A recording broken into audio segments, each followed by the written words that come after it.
be on the Facebook page. So good morning, good afternoon, wherever you are in the world, whoever you are. Welcome to the Divine CEO Show. I'm Laura Topper, and I'm here with Tisha Marie Kane. Tisha, it's so great to be here with you today. Oh, Laura, thank you for having me. I'm so blessed to be on this Divine CEO with you. Like, this is a blessing in disguise. For both of us and for the viewers watching as well, I know this is going to be an amazing conversation because I love your work. I love what you're doing. You've just written in the magazine, and your story and your mission and intention and your vision for women, for everyone that you work with, is so powerful.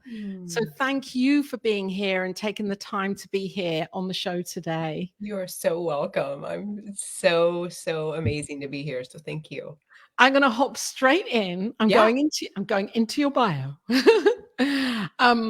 You've written, your website is beautiful, and your images are just great, and the coloring, the whole thing is really just so beautiful. And I like to read a little bit. You've written it in the I, but I'm going to just shift that. Tisha has learned how corporations like Family Court force people to live in poverty and to fight to keep family together. And Tisha, you say here you didn't trust corrupt organizations to carry out justice, and you realized that the remedy was inside of you, not outside of the courts. This is for an experience that you were going through in your life and on your journey. And you went from a six-figure income to no income. And you learn so much about life and happiness and love on this journey. And you've put your intentions out into the universe with total trust, and the universe delivers every single time.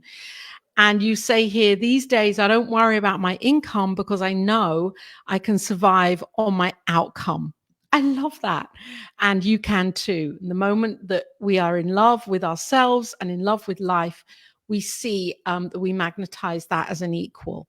And you help people to really build and create the most amazing lives for themselves as a coach and a teacher and a trainer.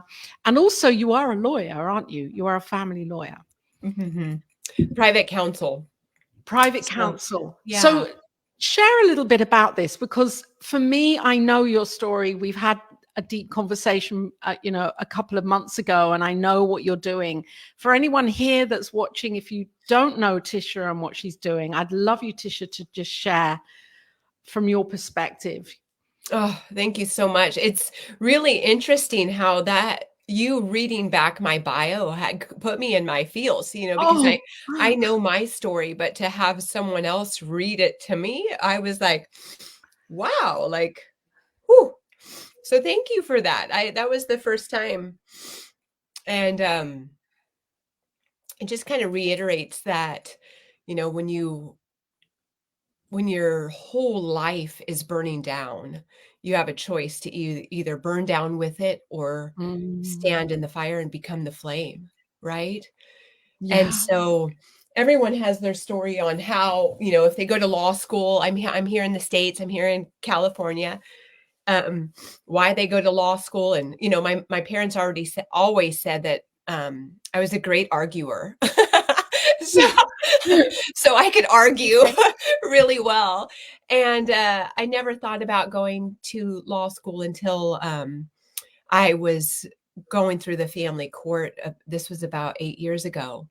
And the story is in wide and deep, and not to bore your listeners. But I believe that our mess becomes our message. And I knew I had to figure out what this American justice system was doing to me, because I had 4 kids, three fathers, and one judge ordered supervised visits with 2 kids, shared custody with 1 child, and full legal custody of my last baby. And it was wonky and weird. And I was like, okay, I don't really comprehend what's happening to me. And the judge I'm like, either I'm a good mom or I'm a bad mom, but get to figure that out. Right. So I had 3 orders, forced into supervised visits with my older children, and then shared custody 50-50, and then full legal custody of my baby. And I was like, I don't know what's happening, but I'm going to figure this out. And I'm like, am I smart enough to go to law school? Can I do this? And so here in the state, Wow. we had to, there's a huge test you have to take to even, first of all, you have to have your bachelor's. And I had 17 years of college. So, I mean, I was like, okay, cool. I made that matrix, right? And metrics. And then you had to take this LSAT, and they say you have to study like 6 months to even pass the LSAT to be accepted into law school. So life got in the way, and I was going to court all the time. And, they say hell hath no fury like a woman scorned, right? And Right. I'm like, there's nothing, and Laura, you have children. There's nothing us mommies and then even fathers, I fight for fathers too, that, when your child is ripped away from you without the comprehension as to why, Right. saying, what you won't do. I went to the depths of the earth for these children. And I still do, I never gave up. And that's why, my book is out, and I wrote in your magazine, and I knew when my book came out to tell my story on how things were wonky in the American justice system, thank you so much. I hit the floor, and I just cried, because it was like this full circle on how my voice, they tried to take my voice away from me in family court and shun me. And not only was I drugged through the family court, they brought up criminal charges on me, and I was facing 14 years in prison for something I didn't do. So I was drugged through the family court, and then now through criminal court.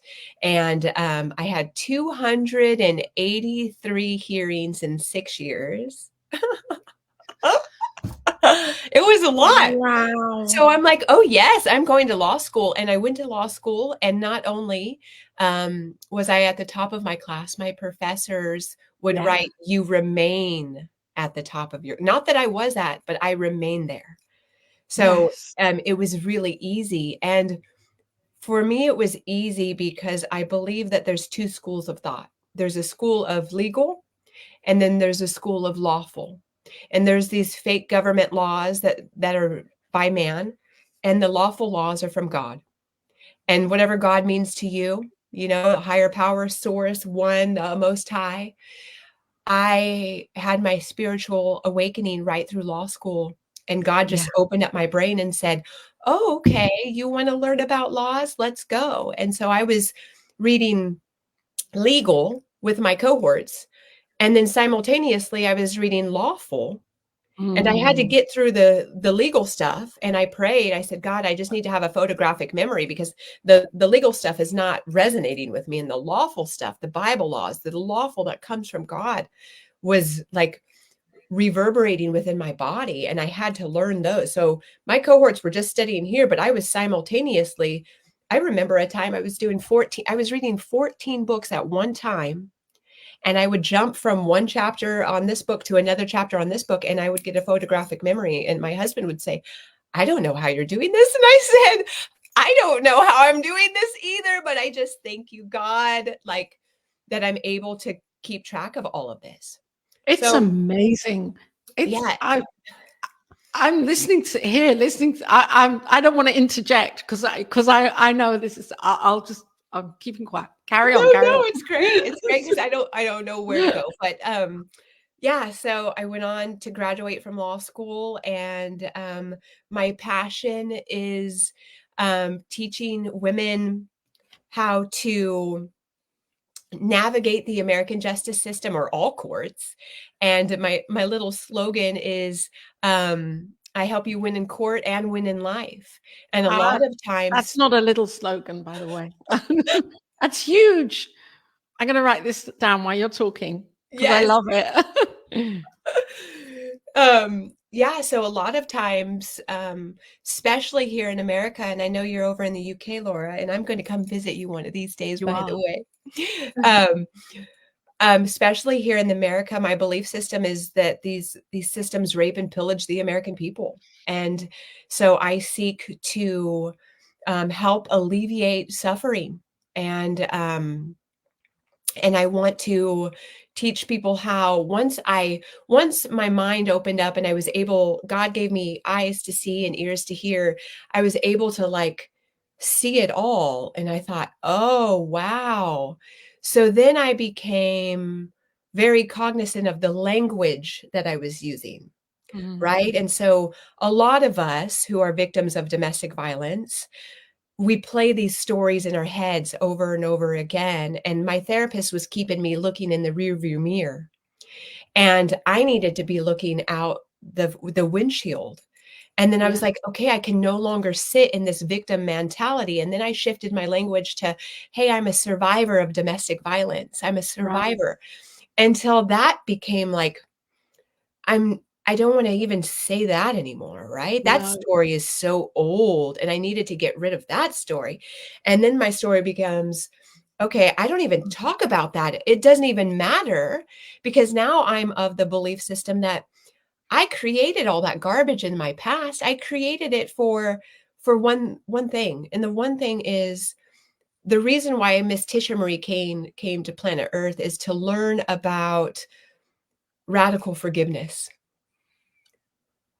And so God said, I think it was Solomon that said, and I don't know, your readers could probably tell me more, but he goes to Jesus and says, I have forgiven them 7 times. How much more do I need to forgive them? And he said 7,000 times, right? Yeah. And so I was like, oh, wow, this is where it gets to be exquisite because I'm learning to let them. And I think that's going to be my new tattoo is let them. You get to be who you are. And you know what? I will always take that high road. I will always fight for my truth. I don't need to smear my truth on you, right? But I have my truth and I really respect your truth. And I can't wait. Or I'm not using can't wait because your subconscious hears just wait. But it hasn't happened. Yeah. Right. So I'm looking forward to the time that all 4 of my children are sitting at my supper table. And I see it and I get emotional because I already see these littles that I birthed into this world and they're all going to have their truth. And I already see how beautiful this is. And I'm so looking forward to the day that all 4 of my children are back home again and I get to cook for them and bake for them. And it's just one meal. I see it. And that's where we're moving towards. And I just can't, or I can see what it looks like. So yeah. So what are your questions? I don't know. There's a lot. It's heavy and it's a lot. And wow. I'm so honored to be here. You know what? I'm like, this is a movie. First of all, I want to thank you for your authenticity and your willingness to be here today and to share in this way, because I know that when we share, and your sharing is something that's going to be out here on video for forever, really. And so on many levels, this is such a vulnerable sharing.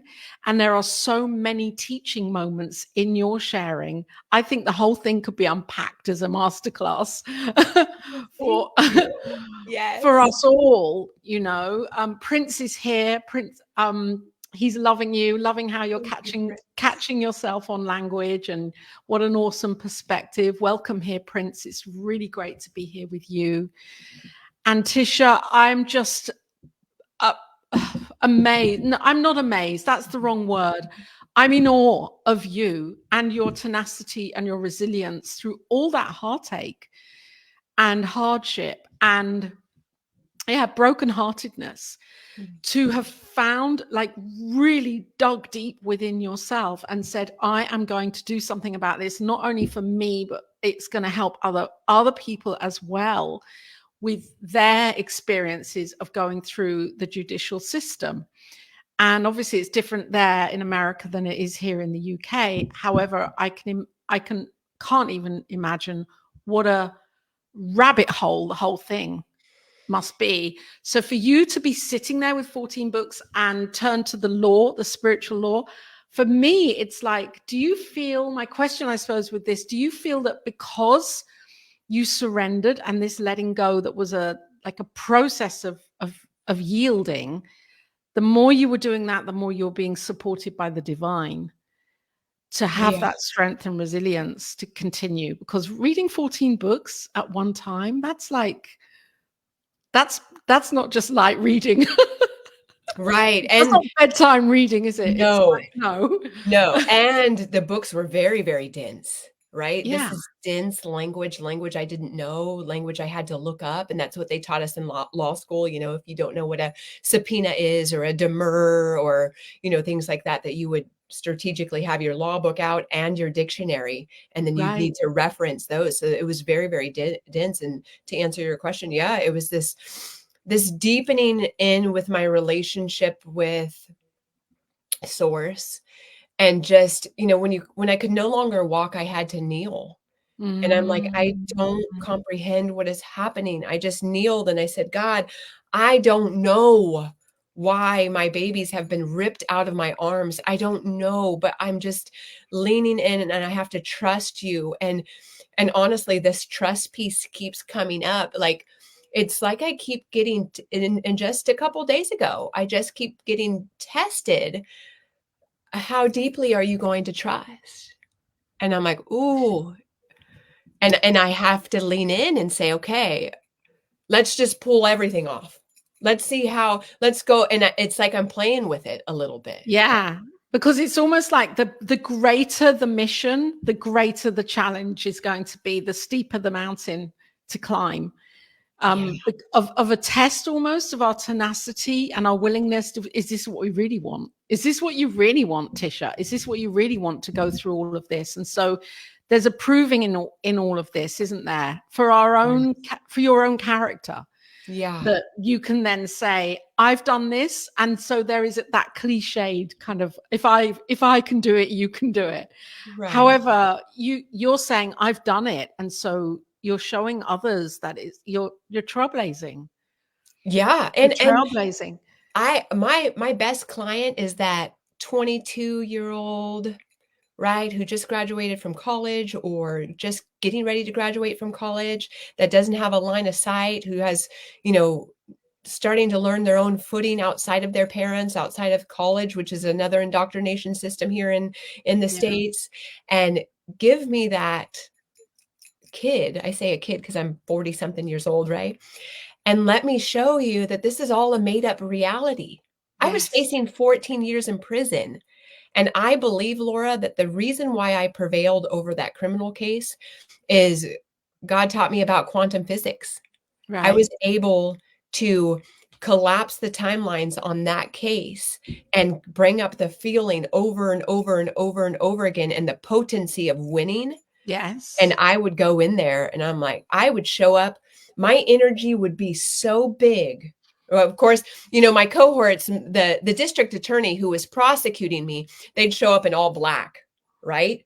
And I didn't know, I didn't have the knowing back then, but I had the feeling like, oh, they're showing up in all black, I'm going to show up in white. Right. So I came in and shining this big light, just asking questions. And Yes. they started closing down the court doors. Like, they would strategically put me at the end of the calendar day because they didn't want the public knowing what I was doing, because I was operating in the private. So they would close the doors and have closed hearings with me because they didn't want people knowing what I was doing. And I was in the public, but I was working in the private, and the judge knew what I was doing. Right. So it was interesting Wow. to find my footing in that and prevail. So I knew I wasn't going to spend a single And day. It was a knowing. I knew I wasn't going to spend a single day behind bars. One, because I didn't do the crime.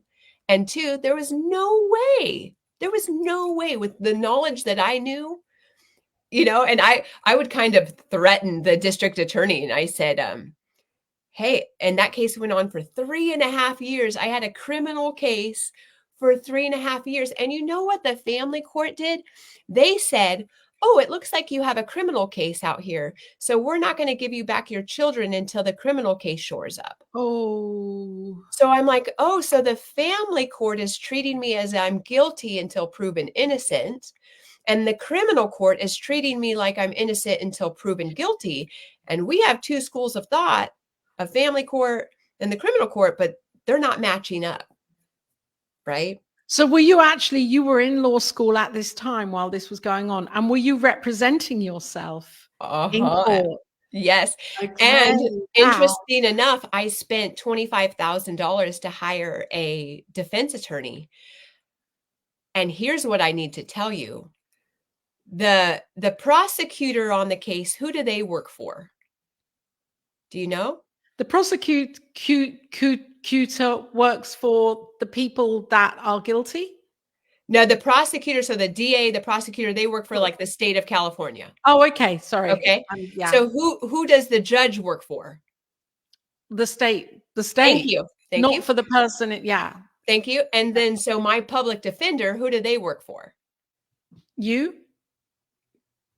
No, the person that's making the case. You would think that my public defender would work for me, but they have taken an oath to defend and support the Constitution of the United States. So they work for the state as well. So everyone works for the state. So the cards are stacked up against you in criminal court the moment you walk in. So I knew I had to fire my attorney. Right. And I went on, and it was interesting because what they did is I lay this all out because I don't care, because my truth is my truth and I have nothing to hide, right? I laid this all out. I fired my attorney and they threw me into a mental competency exam and said that I could be mentally ill. And I thought, okay. And I can show you right now that my professors in law school who are judges just wrote on my exam that I remain at the top of my law school cohort. And you're going to throw me into a mental competency exam? Let's go. So it became this game inside of me. And my husband is a retired correctional officer. And he said, you know, I know you believe it's a game, but I need you to be very careful because Laura, people get assassinated for this. People get thrown in bars. You know, there's so many people. We need criminal law reform here in the States, probably all over the world. There's so many people behind bars that never did it. They were just at the wrong place at the wrong time. So I love those people because everyone's innocent, you know, like I want to help. I know you're in here, you know, over something stupid, you know, so yeah. So it lights me up to realize that it's a game. What are you here to learn? And then once I said, okay, I'm tired. I looked at my husband. I said, today, and it was May 6, 2021. I looked at my husband, pointed him in the eye. I said, this criminal case is over today. And he goes, yeah. I said, it's over. This is the last hearing. I'm never going back in. And I went in and had a conversation with my forced counsel at this time. They forced an attorney back on me. And I'm like, oh no, I don't need this. But, and everything went away that day. But I realized, oh, I like to argue. The more I argue, I'm going to keep this case open and it's going to count. Right. So stop arguing, surrender. Yes. Get out of there. And I did. And then after that, it was just like, whew, right. I had to tell the people like, stop. So my ears are attuned to like, if someone comes to me from the family court, like I could see in what phase of their journey they are in. Well, that's because also you were in education with this. So you understood the system. Yes. And so you had that extra sensory perception for everybody in the room. I'm going to write that down. That's good. Yeah. I did have that extra sensory perception. Yeah. So then so now I go on and help these people who are in the family law mostly.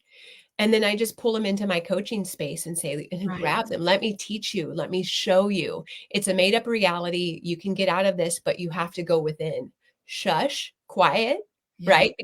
Because they tried to keep me quiet for so long that my throat chakra was blown wide open. Right. I mean, there was nothing. I put billboards up in this community. I was hosting peaceful sit-ins, protests. I mean, I'm a pillar in this community, but now I had to reframe it like, okay, the more you like agitate the dark, Yeah. right? So we just have to leave it. Yeah, because if what we put energy into expands. Yes. Yes. So once I Where turned my you back put on your it, attention to something completely different. Yeah. yes, and that's when I shut down the criminal case, I shut down the family court case. I knew that the family judge wasn't going to give me back my kids. And so like they just want to keep that accounting. So I really had to I had to get quiet at this time, right?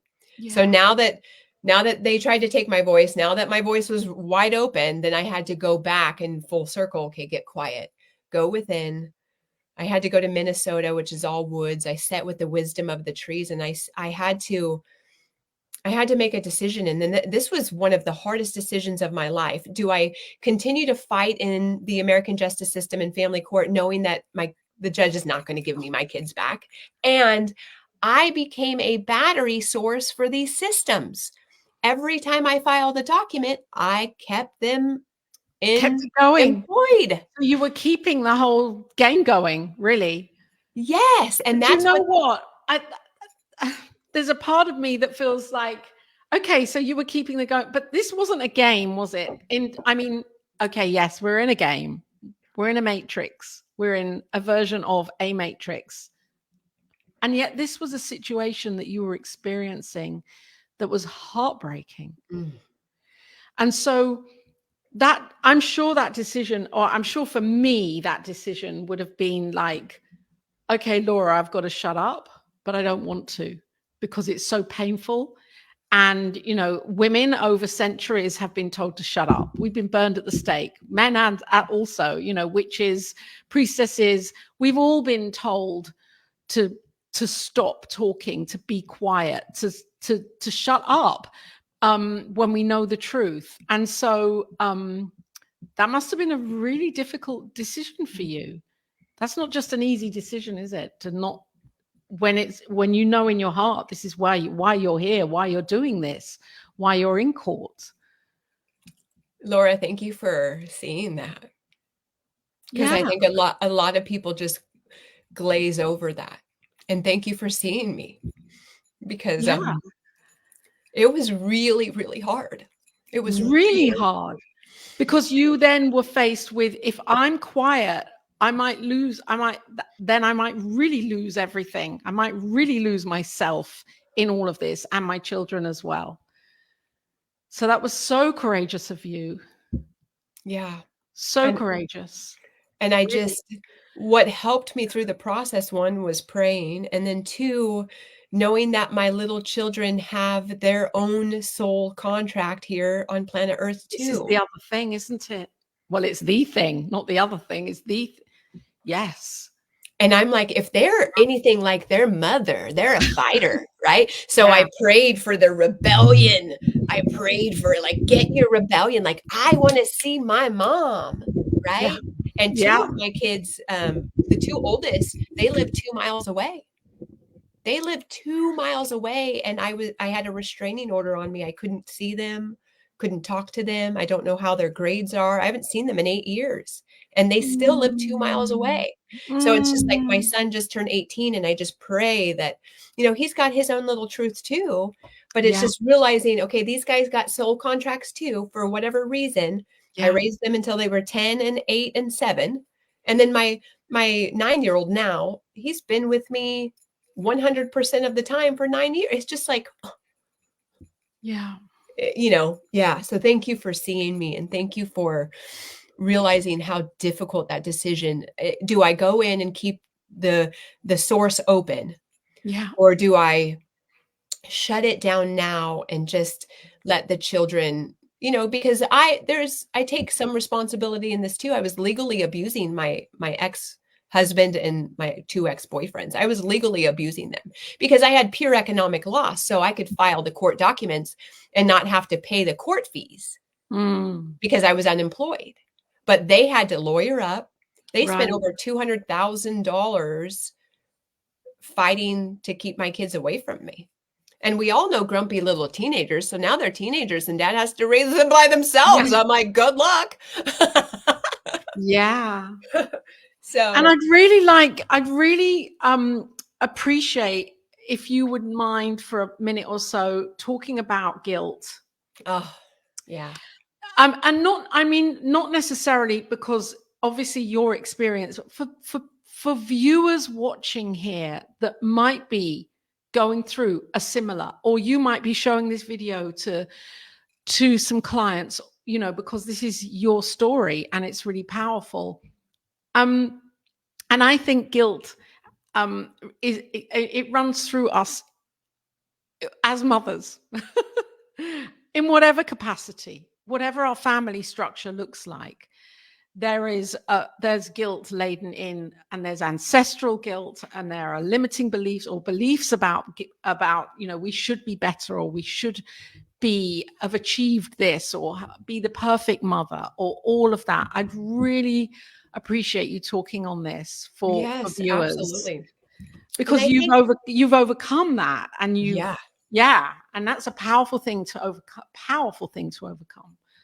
Luckily for guilt, yes, there's that underlining. I felt guilty in the fetal stages of this. I felt guilty, like how could I can't protect my children, like there was oh, thank you, Prince. Yeah, he's gorgeous. Yeah. The fetal stages of this, there was some, I felt guilty because I was working 70 hours a week.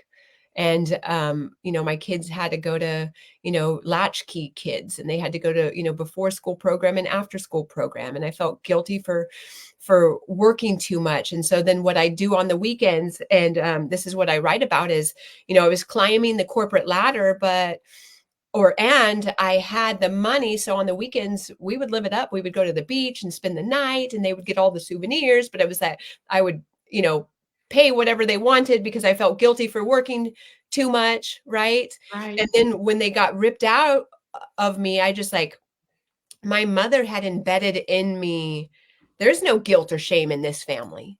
So subconsciously, she said, oh no, there's no guilt. We have no guilt or shame. So I would say that, no, I've done everything. Yeah. I'd done everything that I was only doing the best I could with what I knew.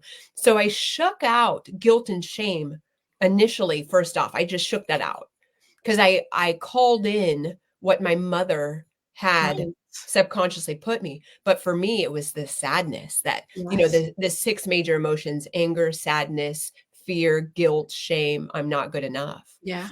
And, so for me, it was the sadness of birthing these children, nursing them for I nursed all of my children for 18 months. They were part of me. Yeah. They didn't even eat food from a jar, right? I would get I would get the avocado. Yeah. Match it up. I had all my prenatal vitamin, all the things that us mothers do when we're growing a little baby. Right. And then, so now to have them what? I can't even see them. I don't even know what they're doing. I don't know if they had a good night's sleep. I don't know. And so the sadness was what, I had to work through. And Laura, and just like all of us, whatever flavor that you like, I had a strong hold on sadness. Sadness was my flavor, right? Mm-hmm. And whether shame or guilt is your flavor, I knew sadness. Sadness was a familiar friend. And so what I do in my coaching space is I do this hypnotic technique called emotional change technique. And it's kind of like, you ever see that movie Inside Out by Disney? Yes. Okay. Yes. So it's kind of like that. It's kind of like, the ball, the gestalt, right? You go and you're 5 and you're angry, and then you're 6 and you're angry, and you have the balls on the gestalt. Well, what I do in this hypnosis, because I'm a clinical hypnotherapist now, I go and I just cut this off, and all the balls fall on the ground. You can still see them, but they're not charged. That's so powerful. Oh, it's so powerful. And what's so amazing about this, Laura, is one and done. I can neutralize shame and guilt in one session. So it's not it's amazing talk therapy where they keep you talking about and rehashing. But this one hypnosis session, which is 90 minutes, and I can do this via Zoom or in my office downtown, 90 minutes, you're like, oh my gosh. And the common theme, thank you so much. The common theme is once they neutralize these 6 major emotions, they get up from my chaise lounge and they're like, oh, wow, I feel taller. I feel lighter. I feel empty. Now I can throw some stuff in my vessel and start creating. And I've had clients go on to start being published artists, right? They're so into their artistry now, or they're so like I'm coaching an NBA basketball star right now on mindset, right? Yeah. So I'm coaching athletes on how to change, because they've solved the problems of the body, but they haven't solved the problems of the mind. So come see Miss Tisha Marie Kane, right? So this is so exciting because I know in the past that sadness had a stronghold on me, or rather, I had a stronghold on sadness. Yes. And so whatever your flavor is, if you got guilt hanging out there, if you've got shame, a big one that's coming up right now in the last couple of weeks is not good enough, right? People don't feel good enough. And I'm like, are you kidding me? And I shake them, if you could just see yourself through my eyes, you're 23 years old. I'll switch places with you. I want my same consciousness, but I'll switch places with you right now. I love that. Yeah. Disclaimer. Right. Yeah. So just showing everybody that you can create this. Let's get rid of these limiting beliefs, and hypnosis is the key. I really believe that hypnosis is where it's at, because it's the same technique that I learned with Elizabeth Ann Walker over in Australia. I flew out to Australia for a month. And did you?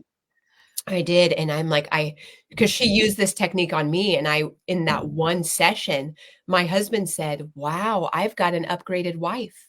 Wow. And I'm like, did he have it so you could have an upgraded husband as well? Actually, he does. Believe this or not, which you will believe it, because I'm a clinical hypnotherapist. I also do weight release. So I did a hypnosis session on my husband. He has released 90 pounds.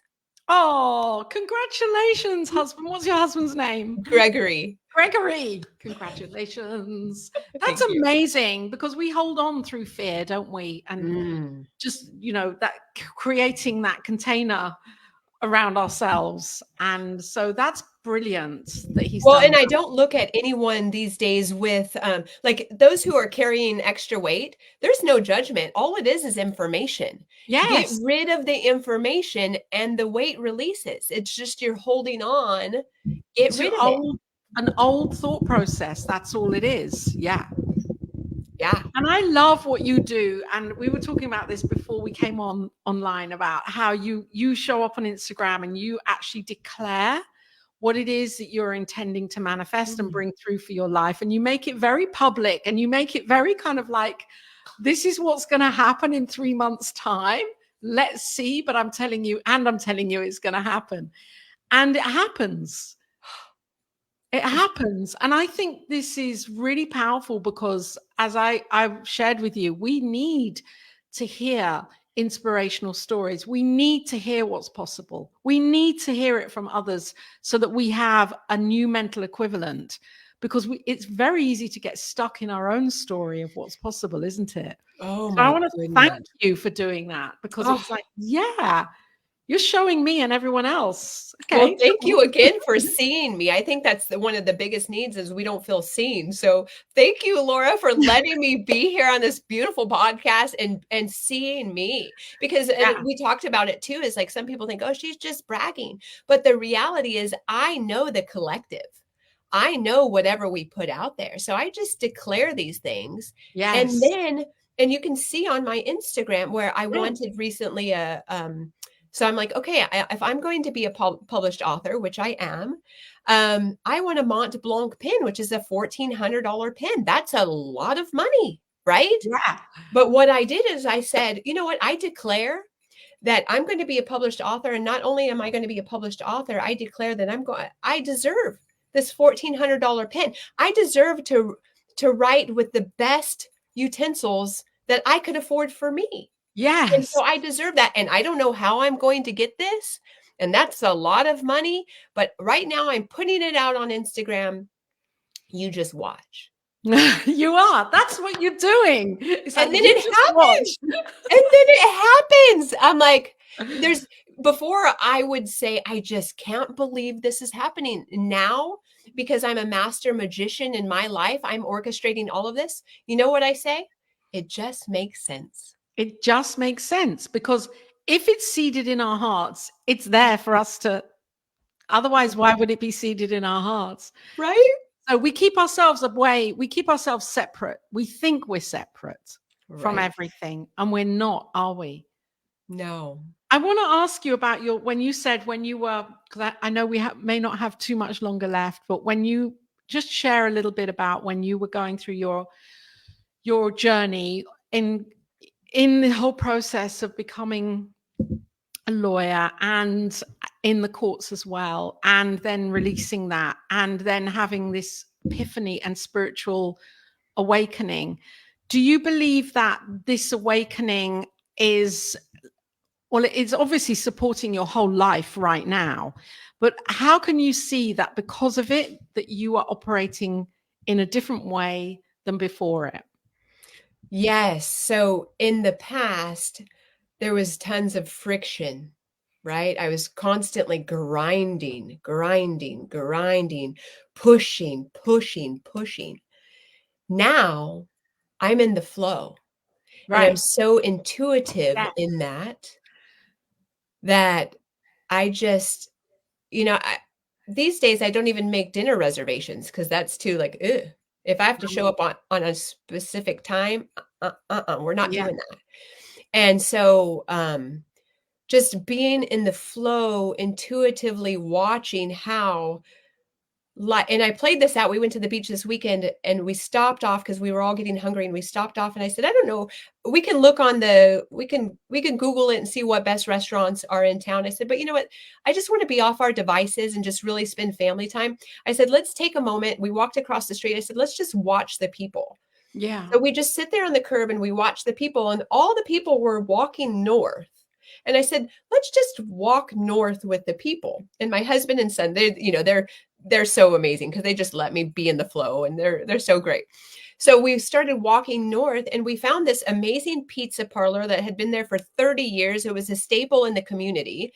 And we went in there and got slices of pizza that was like the best pizza in American history, as far as I'm concerned.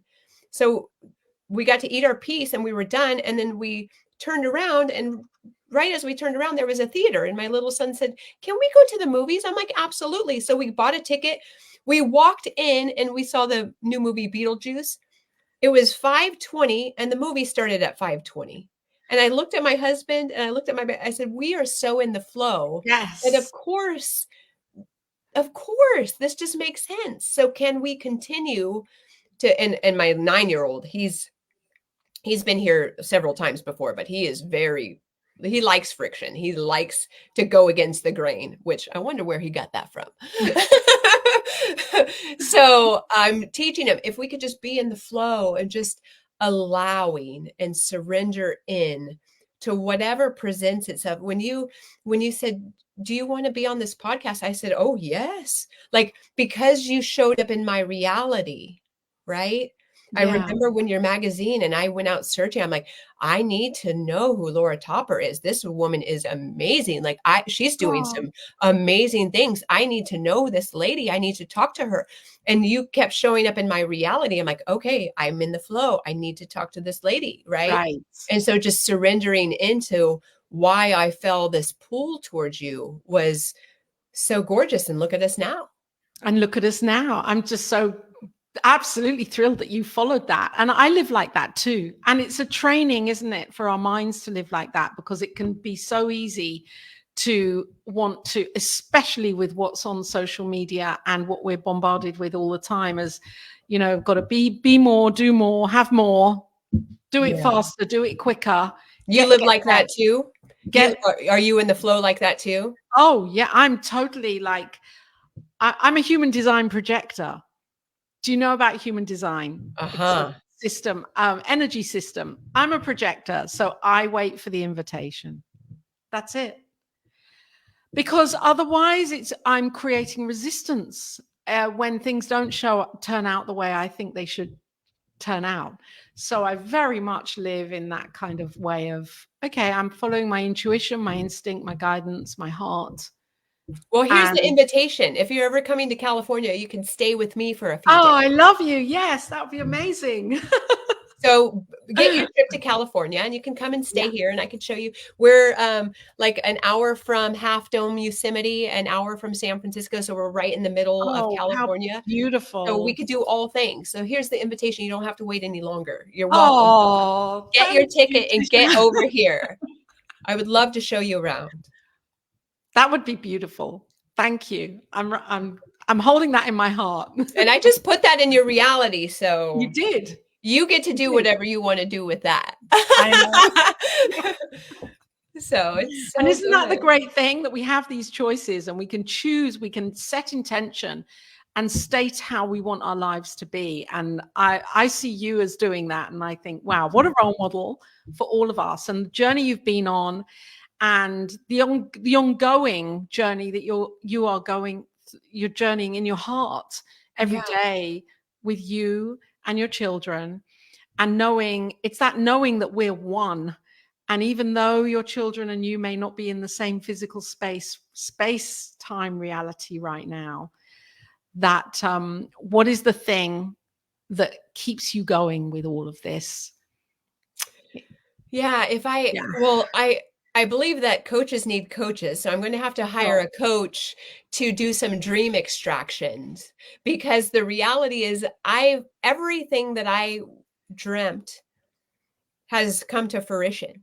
Everything. So all I have to do is put it on the little list and I get to check it off. But now I'm at a point where I'm like, okay, this is getting boring, because every time I put it on the list, I do it.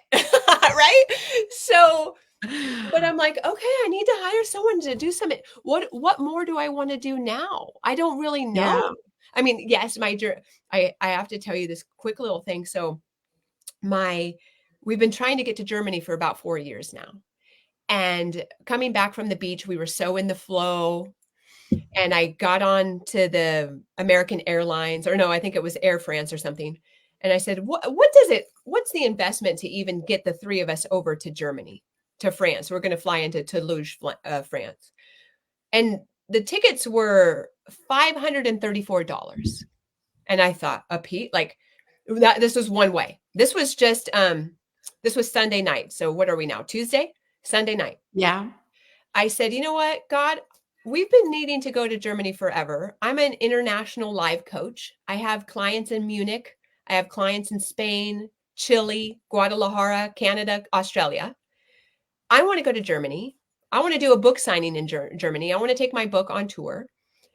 And I just thank God that the German people, the French people, and I'm stopping in London, they just need my energy over there, God. And however this is going to work out, this is going to work out. I said, but 34 or whatever dollars it was to get us there was cheap enough. And I told my husband, I said, I'm going to pull the trigger on this. He said, really? I said, here's the thing. I don't have the investment to get us home. I have the investment to get us there. And I know that I have been called to deepen in my relationship with divine, to deepen in and surrender, that if life is happening for me, then I'm just going to buy the ticket. And this is what I tell my clients. So now I'm like preaching what I'm saying, right? Just buy the dang ticket. Buy the ticket. If anybody watching, buy the ticket. Buy the one-way ticket. So I bought the one-way ticket for me and my husband for 3 weeks, when we're going in 3 weeks. Who gets to do that? Like, this is such a beautiful life, right? So we're going in 3 weeks. I buy the ticket. So now, because your millions are happening up here, you have to raise your vibrations to get your millions. So now I'm so excited that we have tickets to Germany. I don't know how we're getting home, but we're going, right? And it's that piece of not knowing and not having to know how it happens. Right. You will come home. You're going and you're going to come back safely, and you're going to have so much fun. Well, that was Sunday night. By last night, which was 24 hours, I had doubled my income. just because my vibration was so high of being so excited that we're going to Germany, that I had 7 clients drop in yesterday who Oh fully my paid. gosh. This is I hope you're going on Instagram with this. I am. After this, I just Yes. haven't had, I was so tired that I did the math, right? Because you can't manage what you don't measure. No. So I did the That's math real quick. amazing. And I looked at my husband. My husband said, people wouldn't even believe you if you told them. He says, you have to just be standing here in our kitchen to even realize what's happening. And also, why are we surprised? Right. Really? Because this is how life works. It just makes sense. It does make sense. It's like when we reach out to the divine will reach back and say, here you are. Oh, And we get too kind of stuck, or I sometimes, of course, get stuck in this idea that I can't take seeming risks, or I can't kind of step up to that and do what is necessary. the bigger risk. Faith. The bigger the risk, the bigger the outcome. The bigger the greater the gift. Yes, thank you for that. The bigger the risk, the greater the gift. I'm writing. Write that one down. That one. I'm going to write that one down. The bigger the risk, the greater the gift. And I don't know if you've ever written with a Mont Blanc pen on Mont Blanc paper, but as I'll a borrow writer, yours Laura, when I come over. yes. Or no, why don't you just put that in your reality? Oh yeah, you're right. Why do I want I want my own one. You want your own. I want everyone to have this experience because it's so exquisite. Like as a writer, as someone who needed to get her story out, when I journal in the morning with that Mont Blanc pen and that Mont Blanc paper, I even spent the $285 or whatever it was for the journal. I'm like, I've never done this before, so let's just do it, right? Yeah. The bigger the risk, the better the gift. Yep. Yes. The greatest the gift. And boy, that's so exquisite. Tisha, thank you so much for coming on today. You've completely sparked my day. Although it's evening. No, it's like late afternoon here, but I'm kind of like, okay, now what? Get over here, buy the ticket to California. Don't worry about getting home. Just buy the ticket and come see me, right? Oh, you're an angel. Oh. You really are. And the work that you're doing in the world for families and for anybody that you see, your clients, and for, showing up and inspiring me and being in the magazine. Thank you for being in the magazine. Oh, it's that magazine is so beautiful. You're doing amazing things to showcase these women. I'm actually addicted to it. I'm like, okay, when's the next one coming out? Because to see these women thriving through everything and just showing up for themselves and their family, it's just like, what gives me inspiration? I can elicit the inspiration of where I come from to where I'm going, but to really read these stories of these divine CEOs that are just like grit and beautiful and sexy and just doing it just shows me what's possible for the future and what I can create. So thank you for showcasing everyone. I mean, without your medicine, this wouldn't be able to be showcased for us to continue to have inspiration to grow. So I honor you. I see you. Oh, thank you. Thank you, Tisha. I really, really, I really appreciate that. I too, I listen to the divine and I'm like, I'm surrendering. Okay, this is what you're saying. This is what is coming through me. I'm doing it. Oh, yeah. And I think the main thing is we enjoy what we're doing. We're fulfilled from what we're doing. And we feel that what we're doing is worthwhile for ourselves, for others. Then it's like, that's a lot of people think that success means money, and success is about feeling it's a feeling, isn't it? That's that frequency that you're talking about. Yeah. And abundance is having what you need when you need it at that moment. Right. Exactly. So I'm like, can I buy myself a cup of coffee? Yeah. I'm so abundant. Right. Like, do I have cupboard food in the cupboard? Do I, do I have a safe, warm home? Yeah. All of that. Oh, beautiful. Laura, this has been so divine. So divine. Your website is here, Life Coach Kane. We didn't even talk about your book, but I'm going to just mention it here. Radical Freedom. It's there anyway, next to you. It's been next to you all the time. Yeah. So for anyone that wants to know more, if you're watching here or if you're watching it in a future date or listening on the podcast with Tisha, Tisha Marie Kane, and your book, Tisha, is Radical Freedom. And it's about all of this. It's your story and more, I'm sure. So people can find it on Amazon or on your website, Life Coach Kane. There we go, lifecoachkane.com. Yeah. One last message before we go from you. Yeah. If you're really wanting to get rid of the stories that you've been talking about, if you're really looking to have radical transformation in your life, if you're tired of the stories you've been telling yourself and you just need to have a way out, get a coach. And I'm not necessarily saying me, but I am an international life coach. I do make change. I'd like you to come and see me because I can pour into you, carve back everything that you need for your success. I give you a roadmap for success. Let's do this. I'm here for you. Life Coach Kane, Tisha Marie Kane. I'm here to alleviate suffering on planet Earth, and that is my mission, and I'm sticking to it.